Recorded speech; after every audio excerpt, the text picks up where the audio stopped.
Saya pikir sangat-sangat keterlaluan kalau seorang anak nggak mau orang tuanya masuk Islam. Karunia terbesar yang Allah berikan saya pada Islam adalah rasa cinta. Karena saya dulu benci banget sama bapak saya. Saya benci sama bapak saya, dan top ranking yang saya benci adalah kakak saya. Nah, kenapa? Karena kecil saya dizolimi, saya dipukulin, saya ditindas segala macam. Maka saya nggak suka sama bapak saya nggak suka sama kakak saya. Kalau kakak saya mukulin karena saya nggak suka. Kalau bapak saya, kenapa saya nggak suka? Saya pacaran jam 3 malam tiba-tiba diputusin teleponnya. Itu kan menyakitkan, paham sekalian. Sederhana alasannya itu kan. Nah, saya nggak suka sama bapak saya nggak suka sama keluarga saya, kakak saya nggak suka. Begitu saya masuk Islam, karunia yang terbesar yang Allah berikan pada saya adalah saya mulai belajar untuk mencintai mereka. Saya mulai diajarkan, Islam itu ngasih tahu kamu, Allah tuh ngasih tahu kamu, bukan perkara yang mereka lakukan pada kamu yang akan dihisap, tapi perkara yang kamu lakukan pada mereka akan dihisap. Sederhana. Dengan cuma gitu aja konsep Islam menghilangkan seluruh kebencian pada diri saya. Maka Allah nggak pernah nanya saya bagaimana bapak saya memperlakukan saya. Allah nggak pernah nanya saya gimana kakak saya memperlakukan saya. Yang Allah tanya saya adalah bagaimana saya memperlakukan mereka. Tapi saya tetap benci sama kakak saya gitu kan. Ya pokoknya karena perlakuan begitu. Nah, tapi itu membantu kita untuk akhirnya berbuat sesuatu yang terbaik pada orang tua. Itu kan ya. Nah, maka kemudian kita ingin berusaha melakukan sesuatu yang terbaik. Itu berubah semuanya. Berubah, cara kita memandang orang tua berubah, cara kita memandang saudara berubah, dan saya juga berusaha untuk mengislamkan orang tua saya. Tapi, yaitulah kadang-kadang Allah juga memberitahu kepada kita tentang satu hal yang kalau andaikan ini nggak dikasih tahu pada kita mungkin sudah merasa stres dan putus asa. Lah kenapa? Rasulullah Shallallahu Alaihi Wasallam itu ada dua orang yang sangat dicintai sama dia. Satu Khadijah, dua adalah Abu Talib. Kenapa Abu Talib? Karena Abu Talib literally adalah pengganti orang tuanya. Ketika Rasulullah orang tuanya meninggal, maka dia diambil sama Abdul Muthalib. Abdul Muthalib meninggal dititipkan pada Abu Talib. Abu Talib ini literally adalah orang tuanya Rasulullah Sallallahu Alaihi Wasallam. Maka kalau ada orang yang paling dia nggak berani untuk berkata-kata sesuatu yang menyakitkan, itu adalah Abu Talib. Maka susah banget bagi Rasulullah untuk ngasih tahu Abu Talib ketika Abu Talib memberanikan diri karena didesak oleh Quraisy, wahai Muhammad, jangan dakwah, berhentilah dakwah. Kenapa? Karena ini mengganggu kami. Nah, kalau seandainya kamu mau kami kasih uang, kami buat engkau orang paling kaya. Kamu mau wanita, kami kasih wanita. Kamu mau kekuasaan, kami angkat engkau orang yang paling mulia di antara kami. Rasul ketika mau jawab itu sampai bilang begini kan, saya tuh susah banget jawab itu. Diam Rasul, lama diam, karena itu adalah bapaknya, dalam tanda kutip, yang sudah kayak bapaknya, karena memang pengganti bapaknya. Diam banget. Kemudian Rasul bilang, wahai pamanku, andaikan mereka bisa memberikan tangan kanan saya ada matahari, sebelah kiri saya bulan, saya tidak akan pernah meninggalkan urusan ini sampai Allah mematikan saya atau memenangkan saya di dalamnya. Kan gitu. Makanya yang paling dicintai oleh Rasulullah SAW. Tapi seumur hidup Rasulullah sampai kemudian meninggalnya Abu Talib, Rasulullah tidak bisa mengislamkan Abu Talib. Itu kemudian dikasih tahu pada kita. Ketika Rasul dalam keadaan kemudian sakit, sangat sedihnya, meninggal Abu Talib, nggak bisa diislamkan. Apa yang Allah turunkan pada Rasulullah? Innaka lan tahdi man ahbabta, walakin Allah yahdi man yasha, wa huwa a'lamu bil muhtadin. Itu adalah ayat yang selalu saya pikir-pikirin terus. Selalu saya pikir, itu nabok saya. Lah kenapa nabuk saya?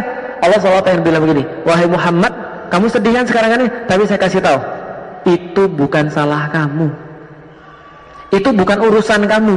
Pertama, Allah yang ngasih tahu pada Rasulullah yang sedih, itu bukan tanggung jawabmu, itu semua urusan saya. Kalau saya ngasih orang, itu urusan saya. Kalau saya nggak mau ngasih orang, itu urusan saya. Bukan kamu yang lemah, bukan kamu yang kemudian nggak bisa, tapi aku yang belum mau. Itu juga dikasih pada kita. Kenapa? Supaya kita tidak merasa gagal ketika kita tidak bisa menunjuki seseorang. Dalam hidup saya itu, setiap waktu saya doain bapak saya. Nah, kenapa? Bapak saya udah ngasih banyak hal pada saya. Dia ngasih saya rumah, yang kalau rumah itu saya beli dengan duit saya, gaji saya pada waktu itu, saya sudah hitung 72 tahun baru kumpul untuk beli satu rumah. Beliin mobil, ketika beliin mobil kemudian pakai lik. Kalau sana kurang bensin ambil ke papi. Kalau misalnya kamu kurang, jangan minta sama jamaah. Saya bilang saya nggak pernah minta sama jamaah, ngambil ke papi, nanti papi bayarin. Bapak saya kemudian mengumrohkan saya pertama kali 2012. Saya bilang, papi mau nggak saya kasih solusi terhadap pelanggan-pelanggan papi. Gimana caranya? Kita umrohkan mereka. Daripada mereka dikasih motor, kita umrohkan mereka. Siapa yang bimbing? Ya saya lah. Emang kamu udah pernah umroh? Belum, tapi saya pengen. Akhirnya kemudian saya pergi umroh, dan bapak saya bayarin istri saya kemudian pergi umroh. Di depan Ka'bah kita telepon bapak saya, Pi, kita di depan Ka'bah, di depan Ka'bah kita berdoa sama yang punya Ka'bah, tapi biar masuk Islam. Jawabannya insya Allah, tapi sampai sekarang belum masuk Islam. Coba bayangkan, innaka lan tahdi man ahbabta. Kamu boleh jadi senang sama seseorang, tapi kamu nggak bisa nunjukin seseorang. Teguran Allah pada Rasulullah Sallallahu Alaihi Wasallam, teguran Allah pada saya. Walakinallah yahdi man yasha. Allah yang bisa menunjuki orang. Wa huwa a'lamu bil muhtadin, dan Allah tahu siapa saya yang layak mendapatkan petunjuk. Tahu nggak maksudnya apa? Maksudnya adalah saya jadi ternyata iya juga ya. Antum ini mungkin baru ketemu dengan saya juga baru ketemu sama. Saya nggak kenal antum bantu dakwah saya juga mungkin nggak pernah. Bapak saya bantu dakwah saya. Bapak saya mencukupi kehidupan saya. Mobil saya yang saya pakai sekarang itu bapak saya yang beliin. Rumah saya yang tinggal sekarang bapak saya yang beliin. Umroh pertama itu bapak saya yang bayarin. Dia konstan ngasih saya duit kemudian untuk bisnis, itu bapak saya. Sedangkan antum semua, mohon maaf, nggak ada jasa bagi saya. Saya kadang-kadang mikir, kok antum yang dapat hidayah ya? Tapi itu kemudian kata-kata Allah, walakinallah yahdi man yasha. Itu urusan saya. Wa huwa a'lamu bil muhtadin, dan Allah lebih tahu tentang siapa yang akan mendapatkan hidayah. Artinya adalah apa? Artinya adalah kalau antum sudah mendapatkan hidayah sekarang, artinya Allah pengen ngasih tahu pada Anda, kenapa saya milih orang-orang ini dan bukan bapak mulik? Karena mereka bisa berbuat sesuatu yang lebih besar daripada bapak. Paham maksudnya? Itulah kenapa saya nggak pernah berhenti untuk berharap. Kenapa? Saya yakin semua orang sudah ditunjuki oleh Allah. Allah tahu peran mereka di dunia ini untuk apa. Allah tahu peran mereka seperti apa. Nah, makanya kalau ditanya pada saya, bagaimana dengan bapak saya? Apakah saya menginginkan keislaman? Ya, banget. Tapi kadang-kadang Allah lebih tahu tentang siapa yang mendapatkan petunjuk. Barusan beberapa waktu yang lalu, kakak saya nelpon saya. Padahal ini orang paling saya benci dalam hidup saya. Dan saya nggak bakal maafin dia. Janji saya waktu itu sih. Saya pernah mimpi pas sakratul maut mimpinya. Terus kemudian ketika sakratul maut itu dia datang dalam mimpi saya bilang saya maafin kamu. Pas lagi mimpi sakratul maut. Tapi pas sudah bangun lagi, enggak lagi. Tapi inilah cara Allah untuk mendidik manusia itu akalnya lemah banget ya. Dan manusia itu sangat terbatas sekali penglihatannya. Beberapa waktu yang lalu kemudian dia WhatsApp pada saya, "Lik, ini maksudnya hadisnya apa?" Hadis tentang balasan-balasan Allah pada orang-orang yang utama. Jadi keutamaan. Contoh misalnya puasa 6 hari setelah Ramadan. Itu Allah memberikan kemudian penghapusan dosa daripada sebelum dan sesudah, misalnya contoh.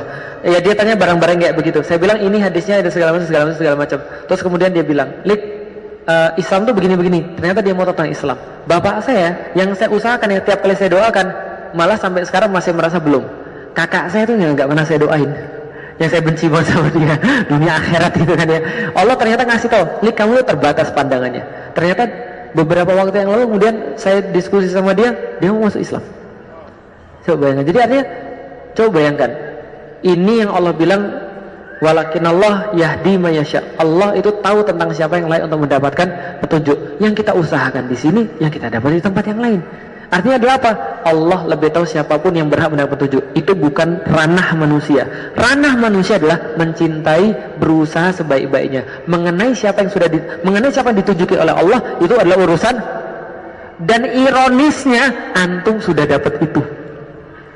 Yang saya doain bapak saya dapat setiap hari, setiap malam, antum dapat. Artinya apa? Artinya Allah punya rencana pada antum yang mungkin belum direncanakan pada bapak saya.